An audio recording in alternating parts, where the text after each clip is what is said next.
warahmatullahi wabarakatuh. Alhamdulillah, alhamdulillah wahda wassalatu wassalamu ala man la nabiy ba'da amma ba'd.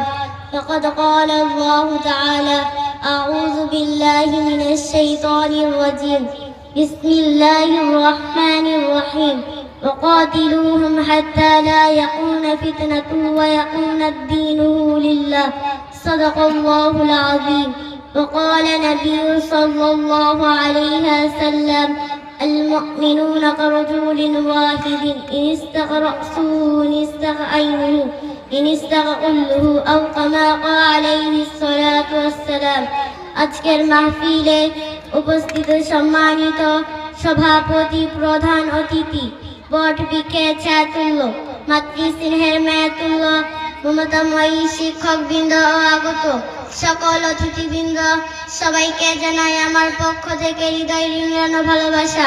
মুহতারাম হাজিরিন, আজ আমি আপনাদের সামনে দাঁড়িয়েছি এমন এক জাতির সাথে পরিচয় করিয়ে দেওয়ার জন্য, এমন কিছু শিশুদের কথা তুলে ধরার জন্য যাদের স্বাভাবিক জীবন কেড়ে নেওয়া হয়েছে, তাদের মুখের হাসি ছিন্ন ভিন্ন করে দেওয়া হয়েছে, তাদের সব স্বপ্ন, আশা ও ভরসাগুলো সেই দেশটির নাম, সেই জাতির নাম হলো ফিলিস্তিন। প্রিয় উপস্থিত, আমরা যখন খাবার খেতে বসি আমাদের সামনে থাকে বাহারি খাবার। আমরা যখন খেলতে যাই আমাদের হাত এগিয়ে যায় নানান রকম খেলনার দিকে। আমরা যখন স্কুল মাদ্রাসায় যাই সেখানে আমরা পাই সুশিক্ষা এবং অসুস্থ হলে হাসপাতালে চিকিৎসা নিতে পারি। আর সব থেকে খুশির ব্যাপার হলো আমরা আমাদের পরিবার, পিতামাতা, ভাই বোনদের সাথে হাসি মুখে জীবনযাপন করতে পারি। কিন্তু ফিলিস্তিনে সেখানকার চিত্র কিছুটা ভিন্ন। তাদের জন্য নেই সুশিক্ষা, নেই ঠিকমতো খাবারের ব্যবস্থা, নেই চিকিৎসার সুযোগ ও নিরাপদ ঘরবাড়ি, এমনকি নেই নির্ভয়ে হাসার মতো শান্ত পরিবেশ।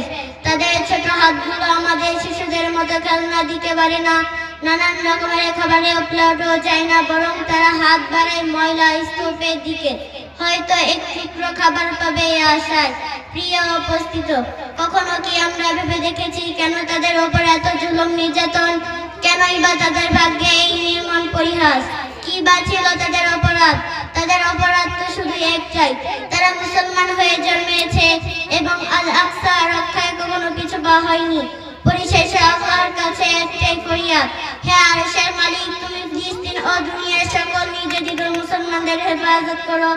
আমিন। ওয়া আখিরু দাওয়ানা আনিল হামদুলিল্লাহি রাব্বিল আলামিন।